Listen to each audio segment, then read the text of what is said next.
नमस्कार मंडळी. मालिका कट्टा विथ अमृता या मनोरंजक चॅनलवर तुमचं मनपूर्वक स्वागत. कालच्या भागाची सुरुवात होते जेलमधून. सगळ्या महिला कैदी कॉमन एरियामध्ये जमलेल्या असतात. तेवढ्यात तिथे सायली येते. सायलीला पाहताच प्रिया मोठ्याने म्हणते, अगं या सगळ्या इकडे या. मी तुम्हाला ज्या सायली सुभेदारबद्दल सांगितलं होतं ना, ती हीच आहे. ही काही साधीसुधी बाई नाही बरं का, सुभेदारांच्या घरची मोठी सून आहे. त्यानंतर प्रिया त्या सगळ्या महिलांकडे बघत म्हणते, काय ग, सुभेदारांच्या मोठ्या सुनेचं जंगी स्वागत करायचं की नाही? हे ऐकताच सगळ्या महिला टाळ्या वाजवायला सुरुवात करतात. मग प्रिया सायलीजवळ येते आणि म्हणते, माहितीय का, सगळ्या तुझं स्वागत का करतायत? कारण आता तू आमच्यातलीच एक झाली आहेस. पण बघ ना, आमचे गुन्हे तर तुझ्यापुढे खूपच छोटे आहेत. त्यानंतर ती प्रत्येक महिलेचं नाव घेत तिने केलेले गुन्हे सांगायला लागते. आणि मग सायलीकडे वळून म्हणते, आणि तू काय केलंस? आश्रमातील लहान मुलींची तस्करी केलीस. शी अगं, तू स्वतः आई होणार आहेस ना? मग तुझ्या होणाऱ्या बाळाला कसले संस्कार देणार आहेस? बिचारा सुभेदारांचा वारस, तो आता या जेलमध्ये जन्माला येणार आणि बेवारसासारखा मोठा होणार. हे ऐकताच सायलीचा संताप अनावर होतो. ती प्रियाकडे वळते आणि ठाम आवाजात म्हणते, तोंड बंद ठेव प्रिया. दुसरीकडे अर्जुन आणि चैतन्य इन्स्पेक्टर सावंत यांना भेटायला आलेले असतात. अर्जुन त्यांना म्हणतो, इन्स्पेक्टर साहेब, या केसबद्दल तुम्हाला जी काही माहिती आहे ती मला सगळी सांगा. माझ्या बायकोविरुद्ध तक्रार नेमकी कोणी केली? आश्रमातील हरवलेल्या मुली सापडल्या का? त्या मुलींमधील कोणीतरी सायलीचं नाव घेतलं का? आणि सर्वात महत्त्वाचं म्हणजे, माझ्या बायकोवर पोक्सोचा गुन्हा कसा काय दाखल झाला? माझ्या माहितीनुसार हरवलेल्या मुलींपैकी कोणतीही अल्पवयीन नव्हती. यावर इन्स्पेक्टर सावंत म्हणतात, आम्हाला काही माहिती मिळाली आहे. इन्स्पेक्टर निकम यांना त्यांच्या खबऱ्याकडून एक गोपनीय माहिती मिळाली होती. त्या माहितीच्या आधारे एका ठिकाणाचा पत्ता मिळाला. तिथे एक मुलगी आणि एक माणूस राहत असल्याचं सांगण्यात आलं होतं. त्या मुलीच्या बाबतीत काही गंभीर आणि चुकीच्या गोष्टी घडत असल्याची माहिती होती. निकमांनी तिथे छापा टाकला, पण ती जागा अर्धवट बांधकाम असलेली ओसाड जागा होती. तिथे सुरेश आणि सोनल दोघांनाही बांधून ठेवलेलं होतं. पोलिसांनी सुरेशला ताब्यात घेतलं आणि सोनलला महिला पोलिसांच्या स्वाधीन केलं. तिची चौकशी आणि वैद्यकीय तपासणी करण्यात आली. त्या ठिकाणाहून काही इलेक्ट्रॉनिक उपकरणंही जप्त करण्यात आली. हे ऐकताच अर्जुन म्हणतो, म्हणजे तुम्ही ज्या माणसाबद्दल बोलताय तो सुरेश कदम होता? सोनलचा काका? त्यावर सावंत म्हणतात, नाही, तो तिचा खरा काका नाही. तो एक फसवा माणूस आहे. त्या दिवशी आपण घाईघाईत तपासलेली कागदपत्रंही बनावट निघाली. चैतन्य आश्चर्याने म्हणतो, म्हणजे सोनल तिच्या आईवडिलांपर्यंत पोहोचलीच नव्हती? सावंत म्हणतात, हो. चैतन्य पुढे विचारतो, म्हणजे सुरेशनं सोनलला त्या पडक्या जागेत कैद करून ठेवलं होतं? सावंत सांगतात, हो. चौकशीदरम्यान इन्स्पेक्टर निकम यांनी सुरेशला विचारलं की त्या मुलीबरोबर काय केलं. फक्त ही एकच मुलगी होती की अजूनही काही मुली होत्या? यावर सुरेश म्हणाला, मी काही केलं नाही. मी फक्त त्या मुलीवर लक्ष ठेवत होतो. मग निकम त्याला विचारतात, जर तू फक्त लक्ष ठेवत होतास तर तुलाच तिथे कोणी बांधून ठेवलं? यावर सुरेश म्हणतो, जे लोक मुलींना तिथे आणायचे ते मला पैसे देणार होते.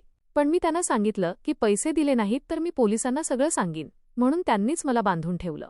पोलीस पुढे विचारतात, ते लोक कोण आहेत? यावर सुरेश थेट उत्तर देतो, सायली सुभेदार. हे ऐकताच पोलीस चकित होतात आणि विचारतात, सायली सुभेदार म्हणजे अर्जुन सुभेदार यांची पत्नी? सुरेश म्हणतो, हो.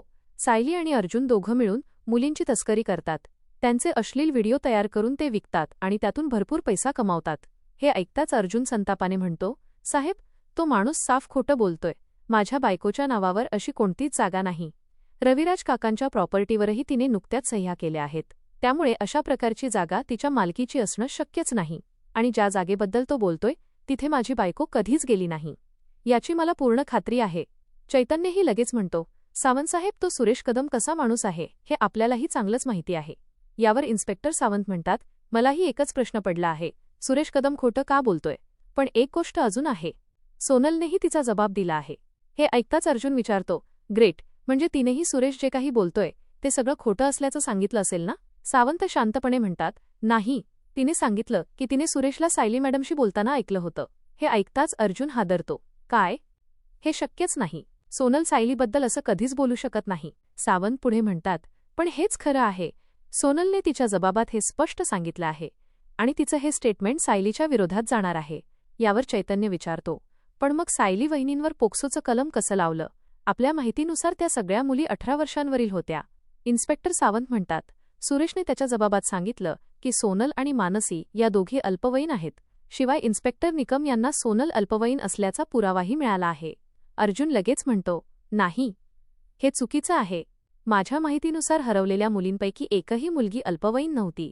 सावंत म्हणतात, मलाही तुमचं म्हणणं समजतंय सर, पण सध्या आमच्याकडे जे पुरावे आहेत त्यानुसार हे प्रकरण खूपच गुंतागुंतीचं झालं आहे. निकम सरांना सायली मॅडमच्या विरोधात आणखी काही पुरावेही मिळाले आहेत, म्हणूनच त्यांना अटक करण्यात आली. अर्जुन ठामपणे म्हणतो, कोणीतरी मुद्दाम माझ्या बायकोला या प्रकरणात अडकवत आहे आणि हे कोण करतंय हे फक्त सुरेश आणि सोनल सांगू शकतात. मला त्यांना भेटायचं आहे. यावर सावंत म्हणतात, सॉरी सर, सोनलला भेटण्याची परवानगी मिळणं शक्य नाही, पण सुरेशला भेटायचं असेल तर त्यासाठी इन्स्पेक्टर निकम यांच्याशी बोलावं लागेल, कारण आता ही केस त्यांच्याकडे आहे. अर्जुन म्हणतो, ठीक आहे, आपण त्यांच्याशी बोलू. दुसरीकडे जेलमध्ये सायली प्रियाकडे रागाने पाहत म्हणते, प्रिया, इतका वेळ तू मला काहीही बोलत होतीस ते मी शांतपणे ऐकलं, पण माझ्या बाळाबद्दल एक शब्द जरी बोललीस ना तर लक्षात ठेव, तुला त्याची मोठी किंमत मोजावी लागेल. सायली पुढे म्हणते, इतका वेळ तू इथल्या सगळ्यांच्या गुन्ह्यांची यादी वाचत होतीस, तुमचे गुन्हे माझ्यापेक्षा छोटे आहेत हे दाखवण्याचा प्रयत्न करत होतीस, पण एक गोष्ट सांगायची मात्र तू विसरलीस. तुम्ही सगळ्यांनी गुन्हे केले आहेत, माझ्यावर मात्र खोटे आरोप लावले गेले आहेत. ती पुढे प्रियाला म्हणते, आणि सर्वात मोठा फरक माहितीये कोणता? माझ्या पाठीशी माझं संपूर्ण कुटुंब आणि माझा नवरा ठामपणे उभा आहे. तुझ्या पाठीशी कोण आहे? तू आज पूर्णपणे एकटी पडली आहेस. हे ऐकून प्रिया म्हणते, एकटी मी तुझ्यामुळेच पडले आहे, तूच मला इथे पाठवलंस. सायली शांतपणे उत्तर देते, तुझे गुन्हेच तसे होते, पण मी निर्दोष आहे. जसं माझ्या नवऱ्याने मधुभाऊंना निर्दोष सिद्ध करून बाहेर काढलं तसंच तो मलाही या संकटातून बाहेर काढेल. प्रिया हसत म्हणते, स्वप्न बघत बस. यावर सायली आत्मविश्वासाने म्हणते, स्वप्न तर तू बघते आहेस मला या जेलमध्ये कायम ठेवण्याचं, पण सत्य माझ्या बाजूने आहे. मी लवकरच या जेलमधून बाहेर पडेन. इथे कायम राहायचं असेल तर ते तुलाच. सायली पुढे म्हणते, आणि अजून एक, माझ्या बाळाचा जन्म ना या जेलमध्ये होणार आहे ना त्याचं आयुष्य इथे जाणार आहे. पण तुझ्या बाळाच्या नशिबात काय लिहिलं आहे याचा तू एकदा विचार कर. तरी सुद्धा तुझ्या बाळाला चांगलं आयुष्य मिळावं अशीच मी देवी आईकडे प्रार्थना करेन. असं म्हणत सायली तिथून निघून जाते. दुसरीकडे अर्जुन आणि चैतन्य इन्स्पेक्टर निकम यांना भेटायला येतात. निकम अर्जुनकडे पाहून म्हणतात, अर्जुन सर, तुमची परिस्थिती मला समजते, पण अजून तुम्ही या केसचं वकीलपत्र घेतलेलं नाही. शिवाय हे प्रकरण अतिशय संवेदनशील आहे आणि तपासही अजून सुरू आहे. त्यामुळे सध्या मी तुम्हाला सुरेश किंवा त्या पीडित मुलीला भेटण्याची परवानगी देऊ शकत नाही. यावर अर्जुन शांतपणे म्हणतो, ठीक आहे इन्स्पेक्टर साहेब, पण मी वकीलपत्र घेतल्यानंतर तरी मला त्या दोघांना भेटता येईल ना? निकम उत्तर देतात, वकीलपत्र घेतल्यानंतर सुरेशला भेटण्याबाबत आपण विचार करू, पण त्या पीडित मुलीला तुम्ही आरोपपत्र दाखल झाल्यानंतरही भेटू शकणार नाही, कारण ती अल्पवयीन आहे आणि या प्रकरणात पोक्सोचं कलम लागू आहे. त्यामुळे कायद्यानुसार तिची ओळख आणि सुरक्षितता जपणं आवश्यक आहे. हे ऐकून अर्जुन पुन्हा विनंती करतो, इन्स्पेक्टर निकम, माझी परिस्थिती समजून घ्या. त्या दोघांना भेटल्याशिवाय माझ्या तपासाची दिशा ठरू शकत नाही. कृपया काहीतरी मार्ग काढा. पण निकम ठामपणे म्हणतात, सॉरी अर्जुन सर, पोक्सोचं प्रकरण असल्यामुळे आम्ही नियमांच्या बाहेर जाऊन काहीही करू शकत नाही. निकम यांचं उत्तर ऐकल्यानंतर चैतन्य अर्जुनला म्हणतो, चल अर्जुन, आता निघूया. दोघेही तिथून बाहेर पडतात. पोलीस स्टेशनच्या बाहेर आल्यावर चैतन्य अर्जुनला विचारतो, आता आपली पुढची पायरी काय असणार? अर्जुन लगेच म्हणतो, सर्वप्रथम सायलीला जामीन मिळू शकतो का ते पाहावं लागेल. ऑफिसमध्ये फोन करून बेलचे कागद तयार करायला सांग. आज कोर्टाची वेळ संपली आहे, त्यामुळे अर्ज आज फक्त दाखल करता येईल. त्यावर सुनावणी उद्याच होईल. चैतन्य म्हणतो, ठीक आहे, मी वकीलपत्रही तयार करायला सांगतो. अर्जुन पुढे म्हणतो, आणि सर्वात महत्त्वाचं म्हणजे आपल्याला सुरेशपर्यंत पोहोचायलाच हवं. चैतन्य आश्चर्याने विचारतो, पण कसं? इन्स्पेक्टर निकम आत्ताच म्हणाले ना की तुला त्याला भेटता येणार नाही.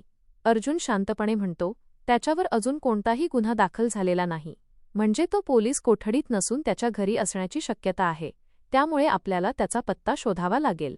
चैतन्य म्हणतो, पण तो पत्ता मिळणार कसा? इन्स्पेक्टर सावंत यांनी आधीच खूप मदत केली आहे. निकम यांच्या विरोधात जाऊन ते आपल्याला आणखी माहिती देतील असं मला वाटत नाही. यावर अर्जुन आत्मविश्वासाने म्हणतो, सावंतांनी मदत केली नाही तरी चालेल. सुरेशचा पत्ता शोधणं आपल्यासाठी अशक्य नाही. काहीही करून त्याच्यापर्यंत पोहोचायचंच, आणि तिथे गेल्यावर काय करायचं ते मी तुला योग्य वेळी सांगेन. दरम्यान सुभेदारांच्या घरी सगळेच चिंतेत बसलेले असतात. मधुभाऊ अपराधी भावनेने म्हणतात, मला सगळ्यांनी माफ करा. माझ्यामुळे सायलीच्या आयुष्यातला आनंदाचा क्षण दुःखात बदलला. कल्पना त्यांना समजावत म्हणते, अहो तुम्ही स्वतःला दोष का देता? यात ना तुम्हारी चूक आहे ना सायलीची. तेवढ्यात अस्मिता म्हणते, आत्ता कुठे प्रिया आपल्या आयुष्यातून गेली होती आणि सगळं सुरळीत सुरू झालं होतं, पण पुन्हा तिचीच नजर लागली असणार. प्रतापराव गंभीरपणे म्हणतात, मला एक गोष्ट अजिबात समजत नाही. अर्जुन आणि सायलीला त्रास देणारी जवळजवळ सगळी माणसं जेलमध्ये आहेत. मग हे सगळं बाहेरून करतंय तरी कोण? हे ऐकताच अश्विन म्हणतो, मला 100% खात्री आहे, हे सगळं प्रियाच करत आहे. अस्मिता लगेच विचारते, पण ती तर जेलमध्ये आहे, मग हे सगळं ती कसं करू शकते?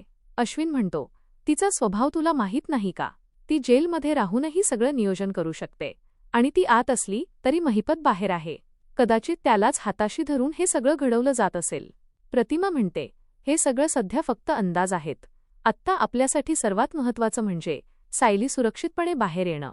हे सगळं ऐकून श्वेता मनातच विचार करते, हा विषय प्रिया किंवा महिपतपर्यंत पोहोचता कामा नये, नाहीतर प्रियाने केलेलं सगळं उघड होईल. त्यानंतर वातावरण बदलण्यासाठी श्वेता टीव्ही सुरू करते. सुरुवातीला सगळ्यांचं लक्ष दुसरीकडे वळावं म्हणून ती चॅनल बदलत असते, पण चुकून न्यूज चॅनल लागतो आणि तिथे सायली सुभेदार प्रकरणाचीच बातमी सुरू असते. रिपोर्टर शेजाऱ्यांना प्रश्न विचारत असतो, तुम्ही इतकी वर्ष सायली सुभेदार यांच्या शेजारी राहिलात, तुम्हाला याबद्दल काहीच माहिती नव्हती का? त्यावर एक शेजारी म्हणतो, नाही, आम्हाला काहीच माहिती नव्हती, पण आम्ही जे ऐकलं ते फारच धक्कादायक आहे.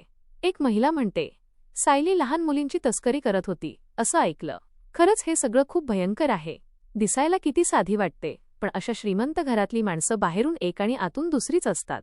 रिपोर्टर पुन्हा विचारतो, तुम्हाला खरंच वाटतं का की सायली सुभेदार असं काही करू शकतात? त्यावर दुसरा शेजारी म्हणतो, हो, तिने हे केलं असेल, कारण सायली लहानपणापासून त्या आश्रमातच वाढली, त्यामुळे हे सगळं तिथूनच सुरू झालं असावं. आणखी एक महिला संतापाने म्हणते, तिने लहान मुलींचं आयुष्य उद्ध्वस्त केलं, तिला तिच्या कर्माची शिक्षा नक्की मिळाली पाहिजे. हे सगळं ऐकून कल्पनाला अश्रू अनावर होतात. ती घाबरलेल्या आवाजात म्हणते, नाही नाही, माझ्या सायलीची काहीच चूक नाही, मला हे अजिबात ऐकवत नाही. आधी तो टीव्ही बंद करा. क्षणाचाही विलंब न करता अस्मिता श्वेताच्या हातातून रिमोट घेते आणि टीव्ही बंद करते. श्वेता लगेच म्हणते, सॉरी, माझ्याकडून चुकून न्यूज चॅनेल लागलं. अस्मिता शांतपणे म्हणते, ठीक आहे, आता तू जा आणि स्मित उठला असेल तर त्याच्याकडे लक्ष दे. आणि प्लीज आता घरातल्या कोणीही टीव्हीवर किंवा मोबाईलवर या प्रकरणाच्या बातम्या पाहू नका. तेवढ्यात कल्पना प्रतापरावांना म्हणते, अहो, अर्जुनला फोन करा ना, माझी सायली कशी आहे ते तरी विचारूया. प्रतापराव लगेच अर्जुनला फोन करण्यासाठी मोबाईल हातात घेतात. दुसरीकडे अर्जुन आणि चैतन्य सुरेशच्या घरी पोहोचलेले असतात. मात्र ते थेट घराजवळ न जाता गाडीतच बसून परिस्थितीचा अंदाज घेत असतात. चैतन्य काळजीने म्हणतो, अर्जुन, आपण खूप मोठा धोका पत्करतोय. आधीच आपली केस अवघड आहे, अशात काही चूक झाली तर परिस्थिती आणखी बिघडेल. अर्जुन ठाम आवाजात म्हणतो, ही जोखीम घ्यावीच लागेल. सुरेश सायलीबद्दल खोटं का बोलला हे समजणं खूप गरजेचं आहे, आणि त्याच्याकडून हे सगळं कोण करून घेतंय हे शोधल्याशिवाय आपण एक पाऊलही पुढे जाऊ शकत नाही. चैतन्य म्हणतो, अरे पण अर्जुन त्याचं बोलणं मध्येच थांबवत म्हणतो, माझ्या बायकोवर पोक्सोसारखा गंभीर आरोप लावला आहे, मी गप्प बसून हे सगळं बघत राहू का? चैतन्य म्हणतो, नाही, माझा तसा अर्थ नव्हता, आपण नक्की प्रयत्न करू. अर्जुन म्हणतो, छान, आता मी सांगतो तसं कर. तू व्हिडिओ कॉल सुरू कर आणि घराजवळ जा. चैतन्य गाडीतून उतरतो. व्हिडिओ कॉल सुरू करून तो सुरेशच्या घराच्या दिशेने चालू लागतो. रस्त्यात एका व्यक्तीला तो विचारतो, दादा, सुरेश कदमचं घर कुठे आहे? तो माणूस समोर बोट दाखवतो. तिथे 2 पोलीस कॉन्स्टेबल उभे असतात. चैतन्य हळू आवाजात अर्जुनला सांगतो, इथे सुरेशच्या घराबाहेर 2 कॉन्स्टेबल उभे आहेत. अर्जुन म्हणतो, ठीक आहे, तू सुरेशला ओळखत नाहीस, पण मी ओळखतो. तू फक्त त्याला बाहेर बोलाव. तो बाहेर आला की मला समजेल तोच सुरेश आहे की नाही, आणि मी कॉल कट केला म्हणजे समज तोच सुरेश आहे. चैतन्य कॉन्स्टेबल जवळ जातो आणि म्हणतो, हे सुरेश कदमचं घर आहे ना? कॉन्स्टेबल विचारतो, हो, पण तुम्ही कोण? चैतन्य उत्तर देतो, मी त्याचा मित्र आहे, खूप महत्त्वाचं काम आहे, त्याला भेटायचं आहे. कॉन्स्टेबल म्हणतो, आत्ता भेटता येणार नाही, नंतर या. चैतन्य पुन्हा विनंती करतो, कृपया, खूप अर्जंट काम आहे, फक्त 2 मिनिटं भेटायचं आहे. कॉन्स्टेबल म्हणतो, ठीक आहे, पण जे काही बोलायचं असेल ते आमच्या समोरच बोलावं लागेल. चैतन्य होकार देतो. त्यानंतर कॉन्स्टेबल सुरेशला बाहेर बोलावतात. सुरेश घराबाहेर येतो आणि कॉन्स्टेबल त्याला म्हणतात, तुझा मित्र तुला भेटायला आला आहे. दुसरीकडे गाडीत बसलेला अर्जुन व्हिडिओ कॉलवर सुरेशचा चेहरा पाहतो आणि नेमकं याचं उत्कंठावर्धक क्षणी आजचा भाग संपतो. तुम्हाला आजचा भाग कसा वाटला? तुमचं मत आम्हाला कमेंट करून नक्की सांगा. अशाच हटके, सोप्या आणि मनोरंजक मालिकांच्या अपडेटसाठी मालिका कट्टा विथ अमृतासोबत जोडलेले रहा. व्हिडिओ आवडला असेल तर लाईक करा, शेअर करा आणि चॅनलला सबस्क्राईब करायला अजिबात विसरू नका. धन्यवाद.